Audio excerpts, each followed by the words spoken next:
All right, ladies and gentlemen, it is episode 22 of the podcast. We have a great guest tonight. It's Jasmine Nocentini. She's an NCAA qualifier. To my knowledge, she's undefeated in individual events on the year. She's got an A cut in the 50 free. I think she's sixth in the 50 free and seventh in the country in the 100 breaststroke. She's our first international student athlete we've had on the podcast. She's from Italy, so we're excited about that, and we're honored to have her on the podcast. Thanks for joining us, Jasmine. Thank you. Yeah. So like growing up as an Italian and being a swimmer, what's the swim culture like in Italy?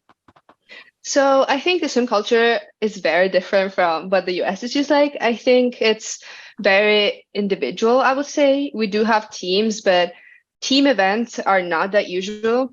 As far as I know, there's just one event that is called Coppa Brema, where teams get together and you swim a lot of events in just one day, and then teams get placed around. And yeah, sometimes maybe for national championship, they do care about the team score, but in general, it's very about you, what race you're doing, and then if you're doing a relay, yeah, but I don't know, it's not as supportive as the US culture is, I would say, especially in college swimming.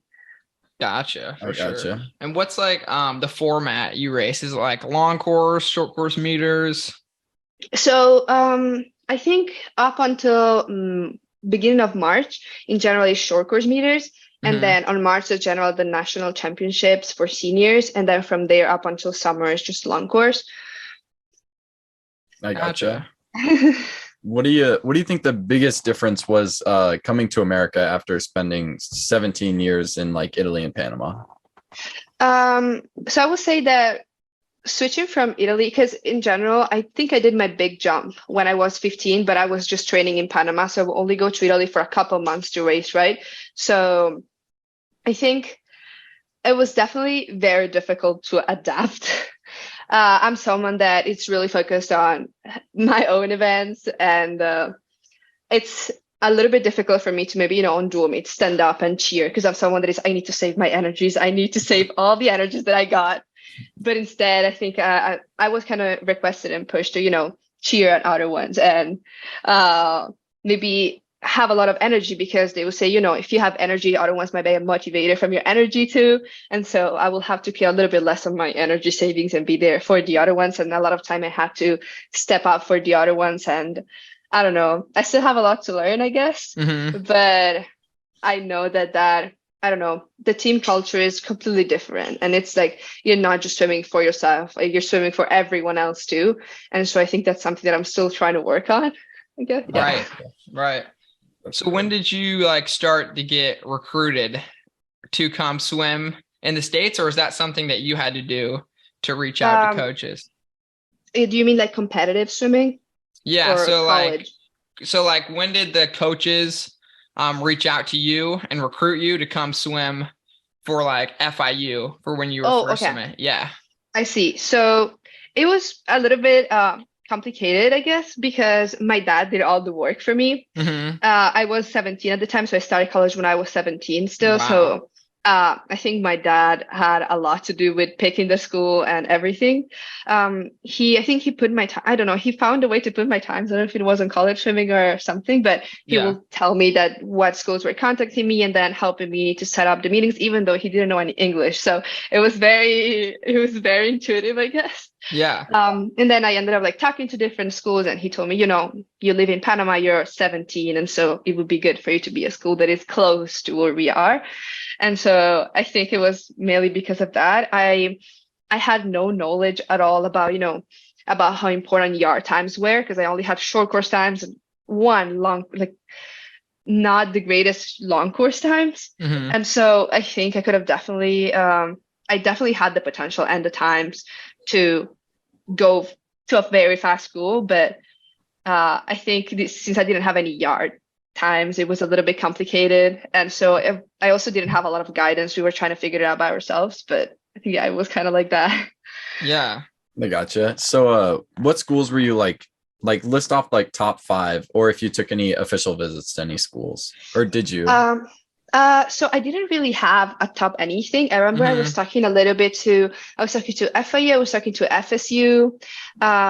I did talk with, I think it was um oh my God, I don't remember that well, but I think it were like a couple months. There was nothing, maybe, fast. They were all very, I think they were a very welcoming team that made it feel like very like a family, right? And I think my parents were kind of looking into that too, like having maybe, teammates that could make me feel at home, even if I was not there. So I didn't take any official visit, but once I committed to FIU, I went there with my parents for a short visit, I would say, but nothing prior to that. Gotcha. So when you go to FIU to swim and you're 17, had you been to the United States before to visit or anything, or is that your first time? No, my first time was when I did the visit, of course, but Okay. alone, yeah, it was the first time.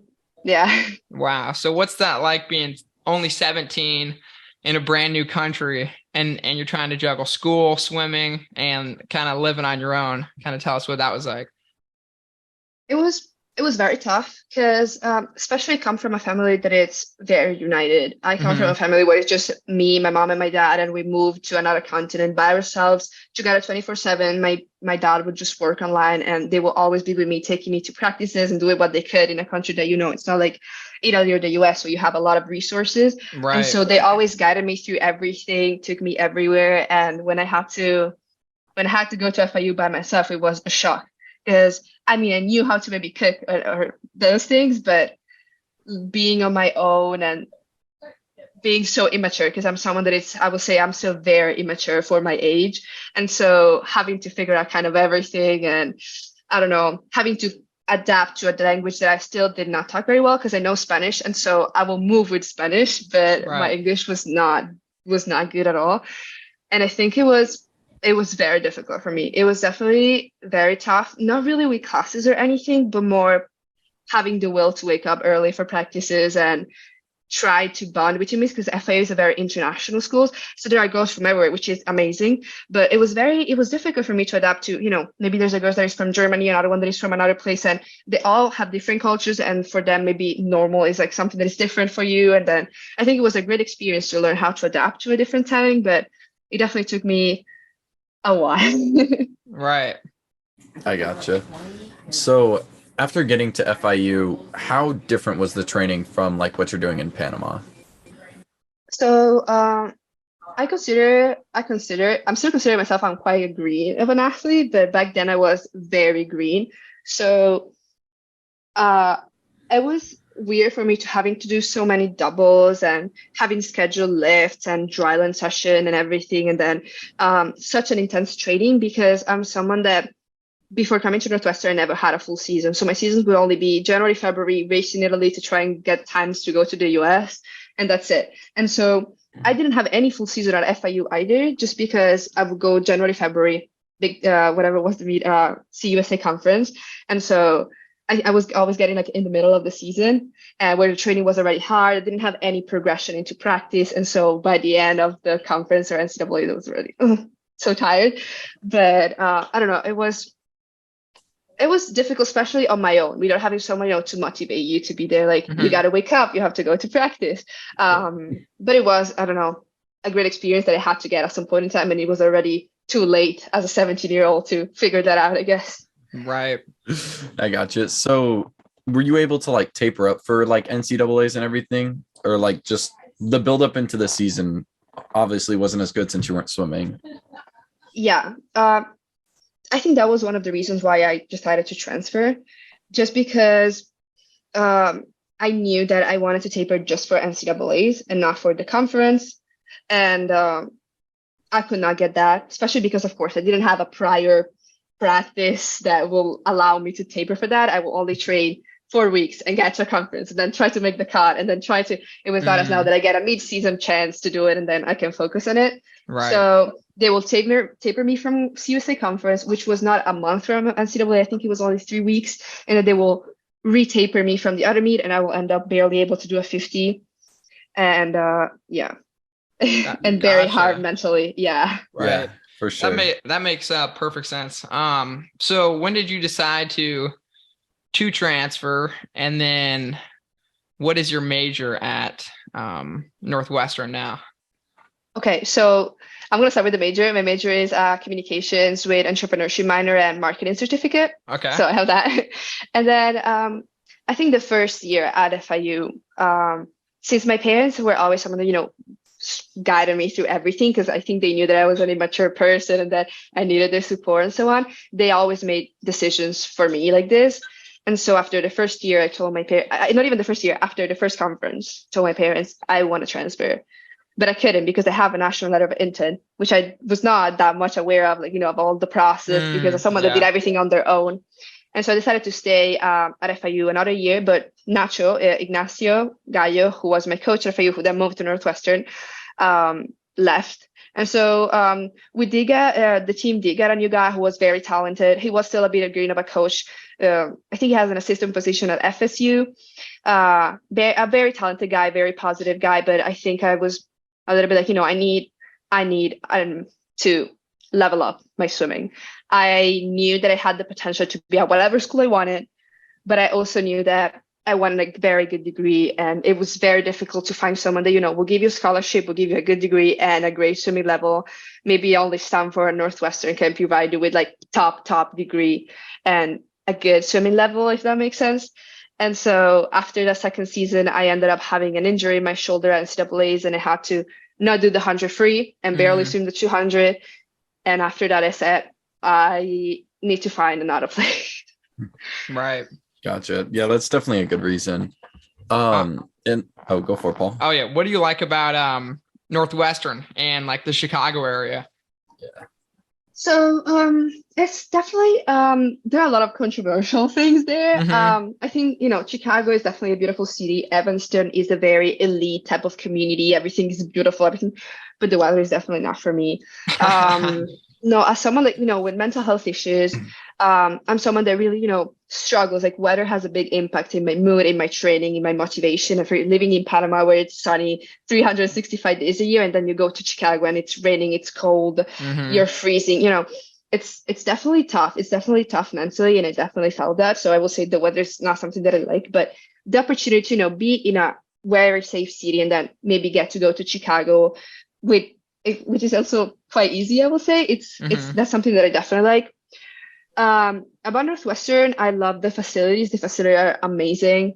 Northwestern is just a beautiful school, honestly. And other than just having great academics, which is already known, but the connections that you have there, the professors and the people that you're able to meet, is just something that it's an experience that I would say it's one of a kind. Just you get speakers there, I don't know, they're CEOs of whatever company, I don't know, and then you get to talk with people that your age that already have startups and already know other people. But also the professors are so nice and so available to just meet one-on-one and maybe reread the material for an exam or whatever. The ratio of professor athletes, professor students is very small, and so you get to have a learning experience that is just extremely motivating, and you have so many options. And I don't know, it's just, I guess, once I went to Northwestern, I really leveled up my academics and my will to, have a career after swimming. And that's something that I always really cared about, because otherwise I think I would have just gone pro or something. So I don't know. Yeah, I think those are the things that I like the most. For sure. I gotcha. What do you think contributed? I mean, because when you're at FIU, you were really fast, and now at Northwestern, you are really fast. So what do you think contributed to those drops in time? So they're taking a little bit into the immaturity thing. I think as an athlete, not having a full season definitely helped into building that up. Also, finding a coach that I was comfortable with was Nacho was one of the most important things on level up my swimming career. I'm also someone that, I did not have good training blocks, but I'm someone that always worked a lot in their technique. And so being able to build up the training definitely helped me. I think at FIU, the first thing that helped me was probably just doing doubles. And then at Northwestern, what helped me was having a good coach and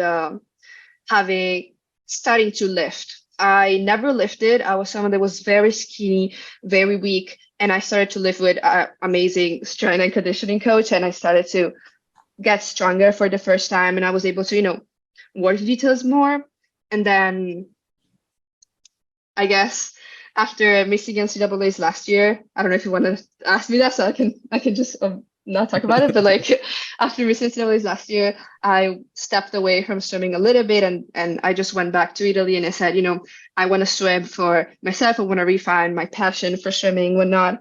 And so I just started swimming long course without any expectation, without anything, just working on my technique. I retook breaststroke because I can sprint every stroke, but I think most school just needed me in freestyle. And so I was like, I'm going to swim some breaststroke. I just need to walk away from freestyle for a bit. And so working more strokes and refining my will to swim and put the effort, I think definitely put me in a very good spot for this season. And then working a lot. I mean, I'm someone that watches a lot of videos, they watch a lot of races, and I would like very focused on my technique, my underwaters, what I want to improve. And then also lifting heavier, I think contributed to make me do a step up again. Right. Yeah. I mean, it was definitely really evident. I mean, you had a great midseason, so. Yeah. Let's talk about the midseason invite at Purdue. You won all your individuals that you swam in finals. The 50 free, you were 21:59. Is that right? Yeah. And then the 100 breaststroke, 58:31. Yeah. Cool. Okay. Yeah. So if I can completely, yeah. Oh, sorry. Before you get started and dive into the races, me and Luke got them pulled up videos. Would you mind kind of talking us through while we play the video on the screen? Oh yeah, of course. I would love to. I would love to. Cool. I just wanted to save your words before you explained it, and then you would have to explain it again.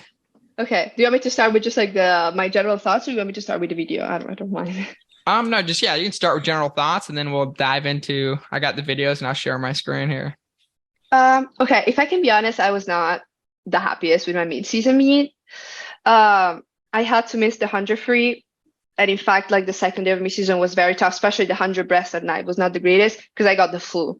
And so, the morning of the 100 free, I could barely swim. No way. And of course, our relays went down, and I got very bad flu. I almost had to go to the hospital. I had to be out of swimming for 2 weeks. It was, I don't think I've ever got that sick in my life. And so it was very tough. So starting off with that, that was definitely something that I was not happy about, not finishing up. I think I'm someone that, struggles to finish up the last day of races. But other than that, I was sick. But also, I was completely unhappy with my 100s. I was content with the 50s, very unhappy with the 100s because I know I had the 100 breaststroke or 100 freestyle? All 100s. In general, all the 100s in this season were not as good as my 50s. And I'm really struggling with not getting enough practice in. I feel like to finish up those races, I will have to train more hours and train more on specific paces. And, Nacho left for Ohio State, and it's a little bit difficult to rebuild that connection with another coach and so on. And so I think I was left a little bit like on my own to figure out some of these things. And of course, at 50 is just a sprint, but 100, it needs a lot of construction and one-to-one with athlete and coach. And I think I didn't really know how to approach my races, and that's why I was going out so slow, because I was so scared of not finishing the 100 because I knew I didn't have enough in the tank to finish it, and I was also so scared of not finishing it. And so I'm definitely not very content with what happened, but I'll take the 50s. I got you. That's crazy. I would have never guessed that with those times, but that's awesome. You keep striving for more and more. Yeah. So we got go ahead, Luke. Yeah, I was just gonna. Is there anything you're looking to what's the main things you're looking to fix on the 100s? Then you said more practice, like any technique issues, or like what's up with those? Overall, I will say that I'm someone that is very perfectionist. Like in school and in swimming, I'm someone that wants, I know the potential that I have to get better, and I need to have someone that can guide me through that. I don't like to be left on my own because, I'm someone that does a lot of work on watching. Like I watched that 100 breaststroke at NCAA's last year so many times. I was counting the strokes and I knew that I was off every 25 with my strokes. But, breaststroke, I'm still improvising it. I had 3 years without doing it. So I was like, I'm just going to take it, feel it out. But also, I had to figure out my breaststroke kind of on my own, my freestyle kind of on my own, my underwater count how I'm going to do my underwaters. I'm someone that never did any underwater. So I would just rewatch my video against Maggie McNeil every single day to see what she was doing. I was like, she's doing these underwaters, and I was staying at practice more to try and figure out how to do the underwaters and how to do the breaststroke kick and how to do the freestyle, like how to use my arms because I have very long limbs. And I was like, I need to flow more. I need to do this better. And so I feel like, yeah, I don't know. I think I have so many things to work on. My underwaters are off. I don't kick enough. Breaststroke coordination is always off, and I need to train more. I know that I'm not training enough to finish the races, and I also know that other teams go a lot more into swimming than I do, and that's a very, very big frustration of mine. Like, knowing that you can do something and having like a little bit of a struggle to get the practice in and get these and that. But I think there's so much that I still have to work. Like my starts are terrible. I don't know how to turn in breaststroke yet very well. So I don't know, not very clean overall, but I'm improving. So that's what matters. For sure. Yeah. So when you say that you have to figure out on your own, did you say like you had a coach leave or something? Yeah, like my coach, Nacho, like he could tell like how I was gonna join a practice just by watching me in the warm up. Gotcha. And I'm someone that needs a strong coach to guide me, because sometimes I just get very frustrated and I have some very slow days and very fast days. So I need, the motivation.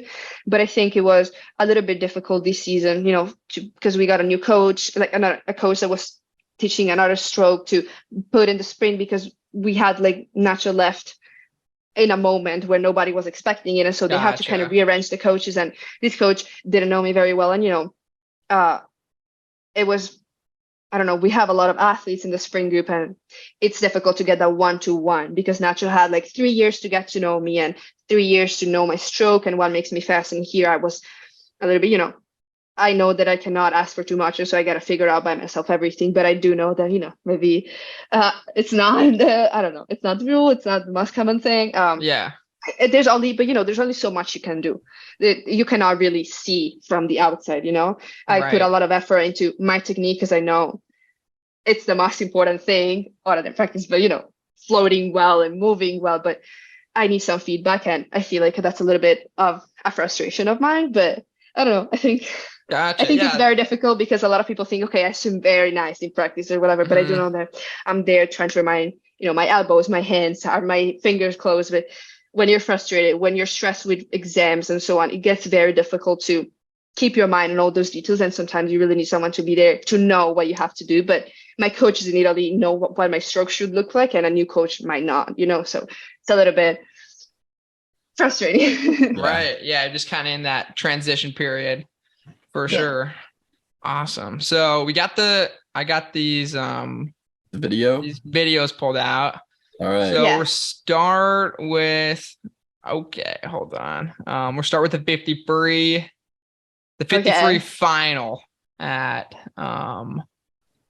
50 free final at the Purdue invite. All right, I'm not as good as Luke sharing the screens here, but I think I'm gonna get it figured out here. He'll get it. Yes. Okay. Well, we got our outline. Let's see. I can't get the full screen, Luke. Gotta open it. There we go. Here we go. Yeah. Is that good, Luke? Yeah, we got it. All right. Sorry for the viewers, but we're getting it figured out. All right, here we go. From the top, Jasmine, just take us through it. Okay. You might want to turn it in slow-mo. Yeah. So we got Lane. What lane are you? 5. I'm with the purple cap. Gotcha.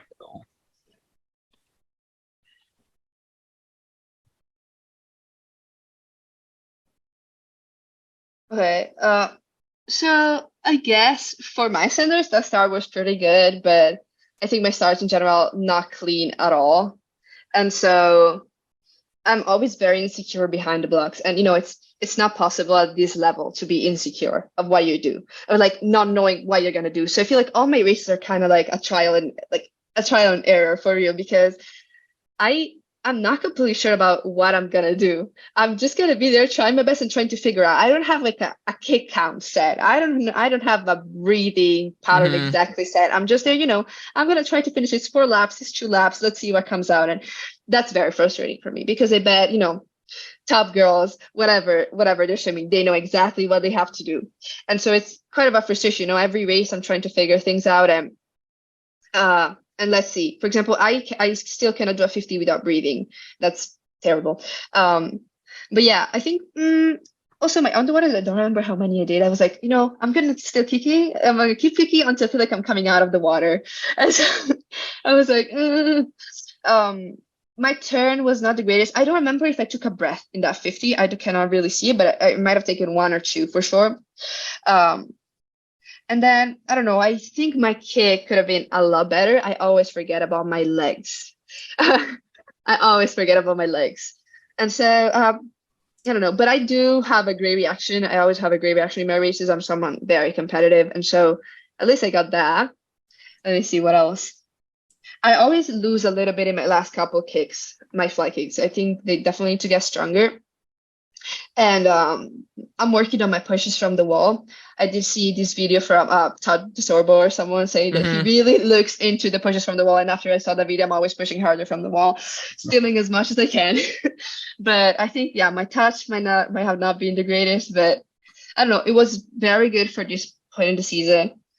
But I always watch the finals at previous NCAAs to see what they did different and try to steal as much as I can. I gotcha. Absolutely. Well, I think that was the 6th fastest time in the country. So that's awesome. Yep. Hey. Yeah. All right. Now so kind of take us through like the prep for the 100 breaststroke. There was not really any prep for the 100. So, like, if I can be honest, I don't feel like I prepared anything. Okay. I definitely did not prepare 200. I requested to be taken out of the 200 because, I was not getting the practice that I needed for 200. I'm someone that hates being unprepared in everything, exams, swimming. And already the fact that I get behind the blocks and I feel unprepared, it's the most frustrating feeling ever. And then, I don't know if it's ever easy to feel like I could have done more or not, but like really feel like I don't know how to approach this race. I feel like that's not possible, especially at this level. But oh well. I think for the 100 breast, they figured that I could swim breaststroke somewhat fast, especially this summer after I did like a 21.2 or something, 21.0, I don't remember. And so they said, we need a breaststroker. Let's put you in the 50. But I needed a third event because of I don't want to swim the 200. And so they tried to just made me swim some breaststroke. I will kick some breaststroke sometimes, swim some breaststroke sometimes. I didn't really practice a specific 100 pace. I was kind of trying to figure it out on my own, maybe I can take 5 strokes, maybe I can take 6 strokes. In fact, I think the first 25, I might have taken 5, but then I watched the video and I saw, I don't know who won it last year. I think a girl from USC, but also Anna Ellen. They were taking 6 or 7 strokes. They were taking a lot more strokes than me. And so after watching the race, after watching the morning race, I figured, my stroke count is too low to go fast. But in the night, I was already feeling kind of sick. So I don't know, I guess. But yeah, not specific preparation. I think I have in me a 56 or a 57 low.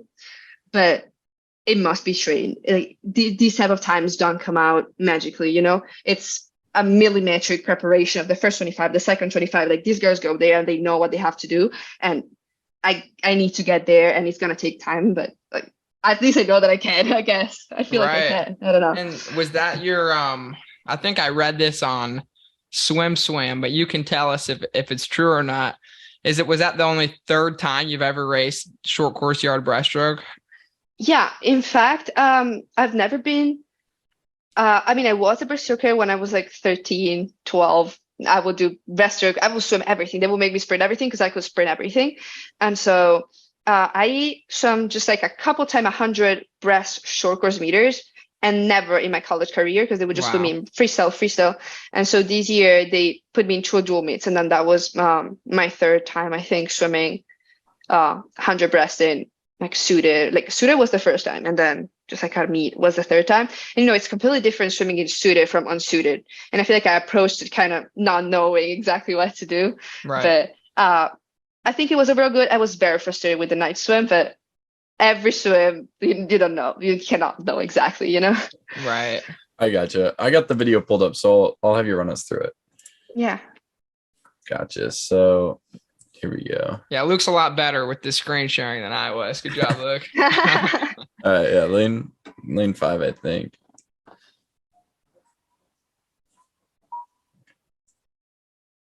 Yeah, I worked a lot on my pullouts. I trained with Kevin Hausman. He has great pullouts. And so I kind of look at him and kind of, trying to get it.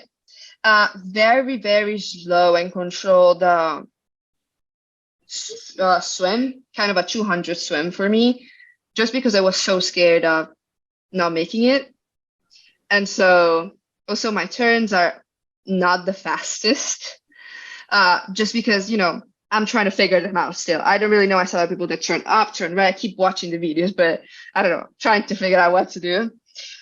Also, I feel like the last 25, I kept discovering that I had a lot more in the tank. And so I was trying to speed up my stroke, but it's very difficult when you go from one pace to just switch to another one, right? Because there's not a progression, there's not a start going on that. And so I was getting very slippery. I was not grabbing a lot of water and I was just getting myself tired.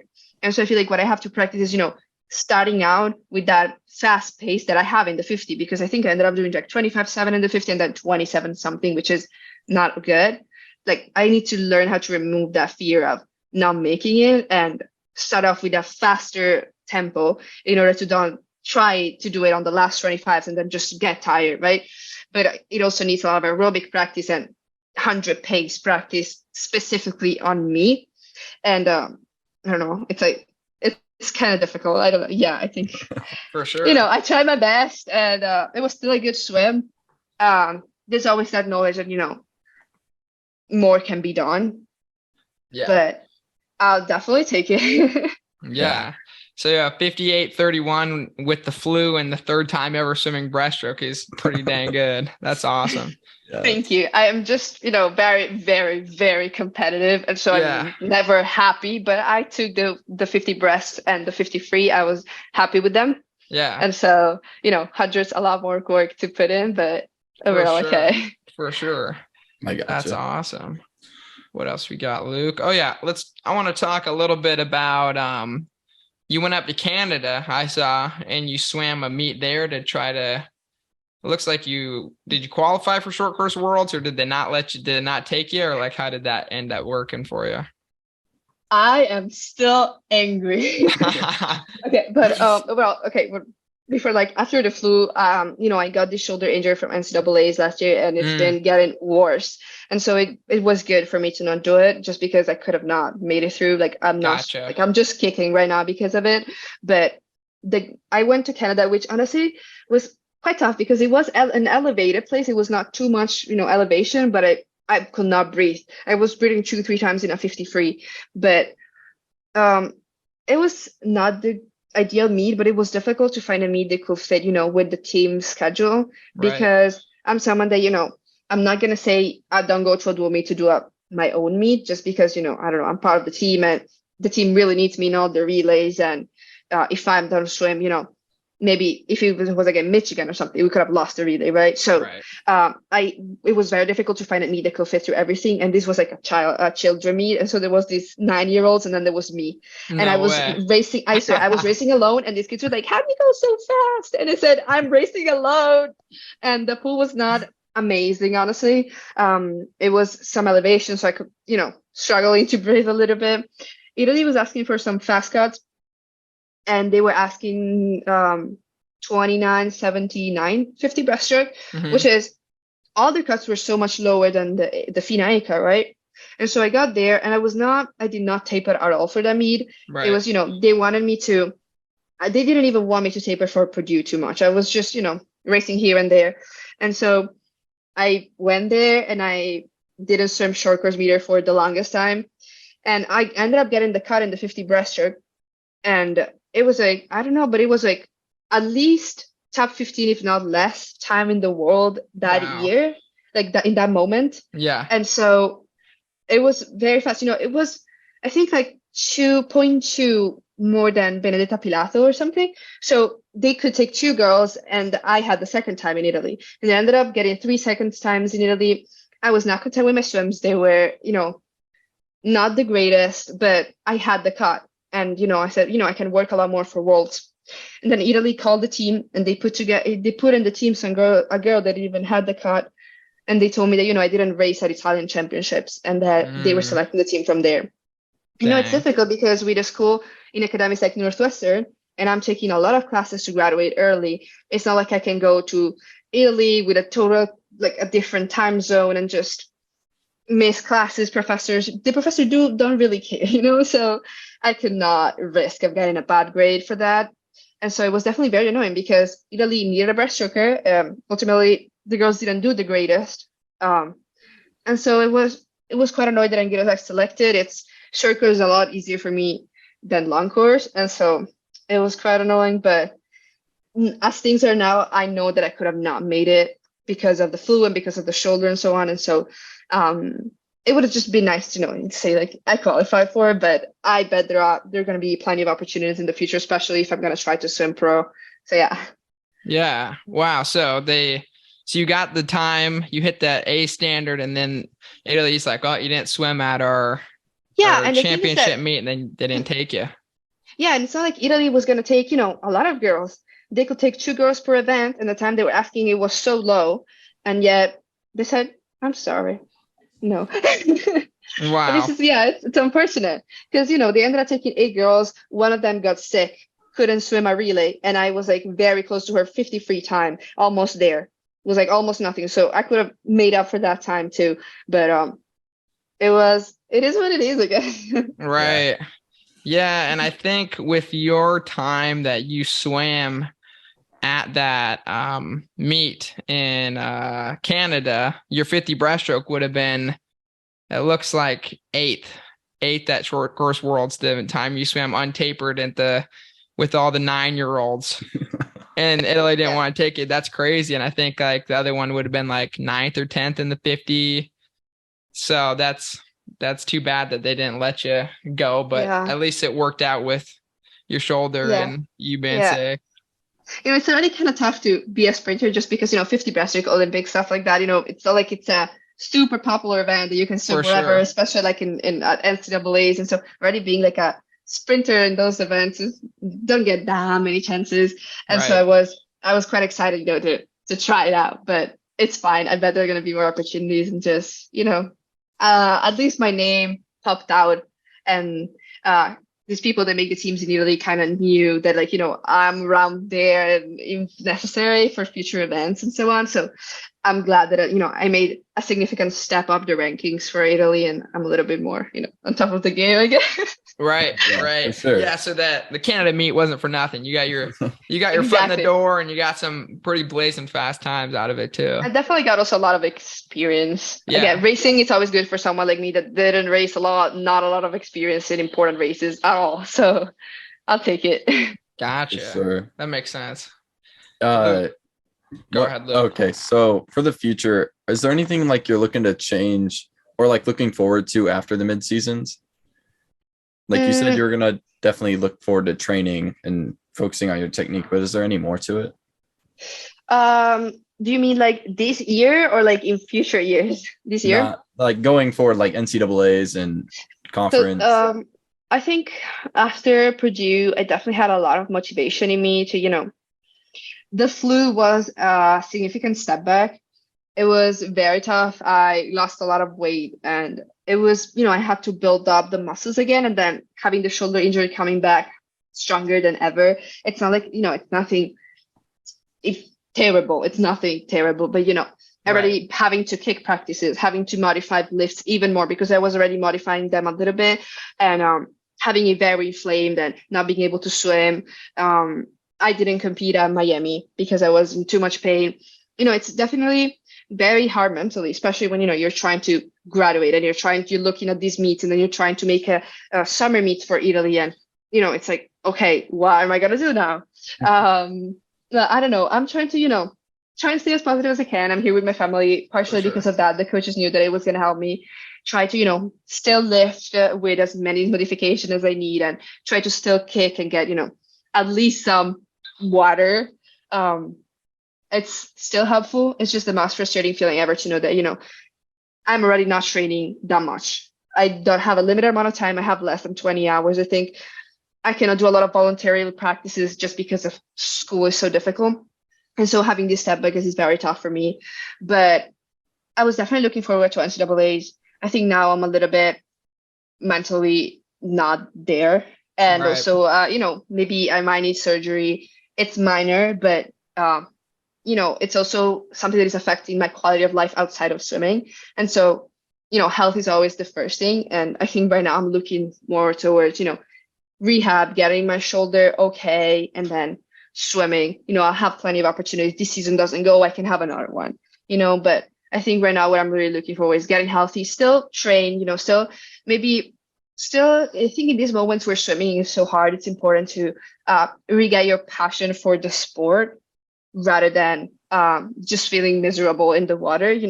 I think last summer I missed NCAAs for health reasons. I had very, very inconsistent season because of my shoulder.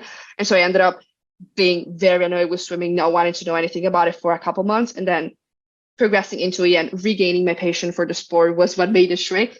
And so right now what I want to do is just, be in the water, have fun, still train, of course, still train because I don't want to miss, but be ready, but still, enjoying it a little bit. And so I hope that NCAAs are not cut out for me. I hope Big Tens are not cut out for me. But I also, I don't want to have to get through the races in pain, because for me, getting healthy and feeling confident in my body when I have to race is important. I feel like I'm not going to perform well if I know that my shoulder is hurting and then I have to swim with it. And I don't know. Luckily, it's nothing major. So it's nothing like it's going to get bad or I'm going to cry, but it really hurts. And so I really want to get healthy before continuing with my goals right now. But yeah, I just know that I have so much still to do with swimming, and I don't want to push it too much through one season and then having to suffer the consequences for the rest of my swimming career of it. And so I think it's like a little bit like that. It's not the greatest spot to be in, but I just don't want to, to let myself down too much, I guess. For sure. Yeah. I totally get it. Yeah, that. One day at a time, and we hope the best for you, for sure. Yeah, thank you. All right. What do we just got we just got some fun questions to wrap it up. Yep. Yeah. Usually just rapid fire, just snap them off. All right, I'll go ahead and start. So what are you snacking on at a meet? Favorite meat snack? I don't know. It's a little bit. I definitely like beef jerky, and I also like these little bit. I think there are some like energy waffles. They have like caramel and other flavors. I don't remember. Our team has them, but like I really like those waffles. Yep. Gotcha. The stinger waffle. Yeah. What's the best pool you ever swam at? Your favorite pool? Both pools are in Italy because I didn't swim international meets ever. So both pools are in Italy. The one where they swam Worlds last year, where Popovici broke the world record, one of the best pools in the world. It's cool. Beautiful. Sorry, last summer or whatever. And then also the pool where they do national championships in the winter is beautiful too. Is in Riccione. Very fast pools, very nice pools. Awesome. Gotcha. If you were to pick one swim in your entire swimming career, what would be your favorite swim?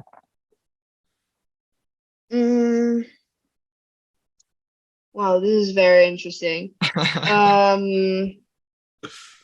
Okay, so the first time I went to Italy in 2018, where I had to swim Italian juniors for the first time, I had a 53 where I won a silver medal from being literally someone that wouldn't even qualify to regionals, and I won that medal. And I think it was the only time that I cried for a medal or for like a swim, and so I think it will be that.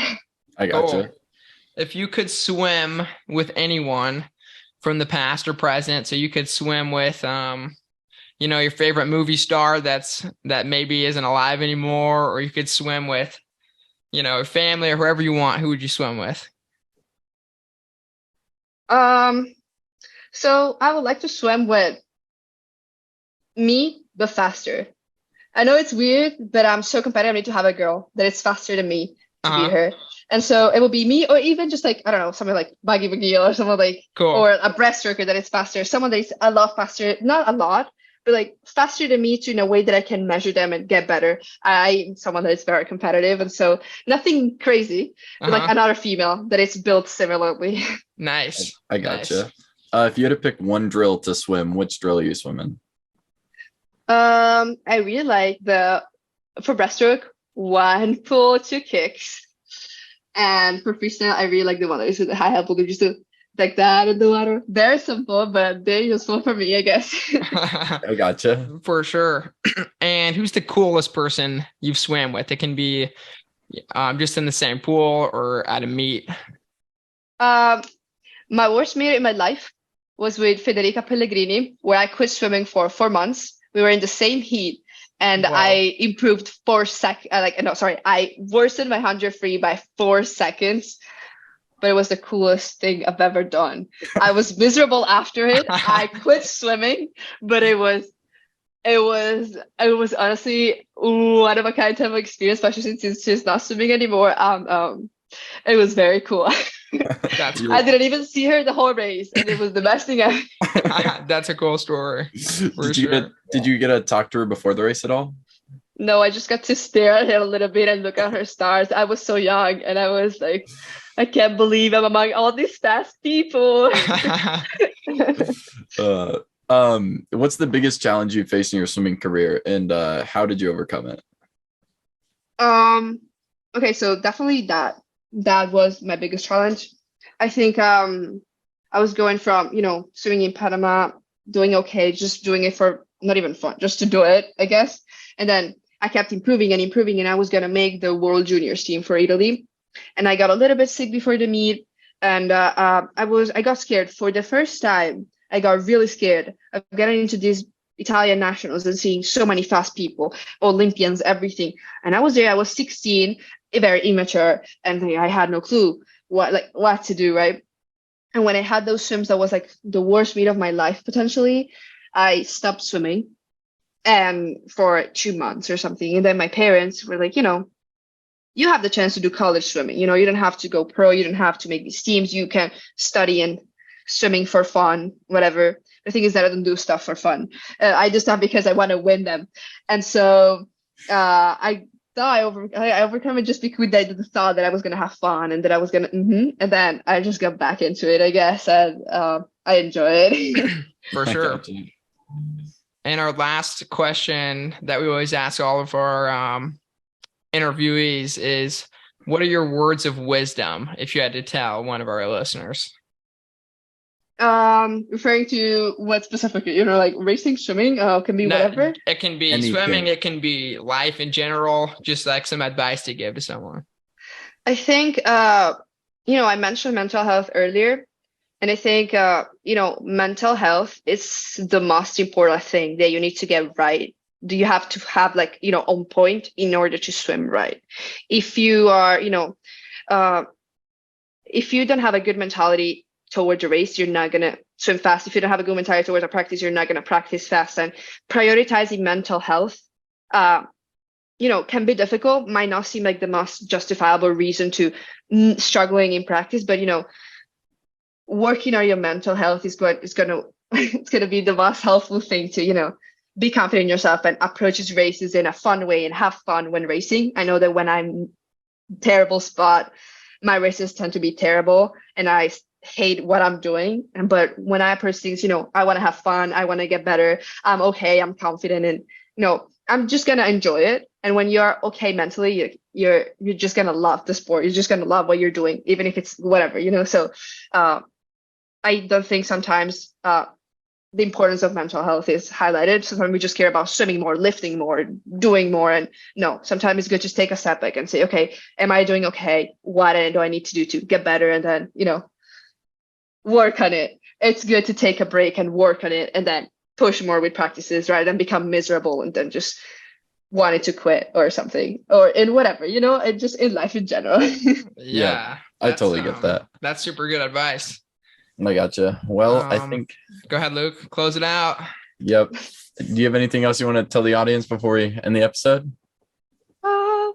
Well, thank you for listening, I guess. Yeah. All right. That's episode 22, Jasmine Nocentini, in the books.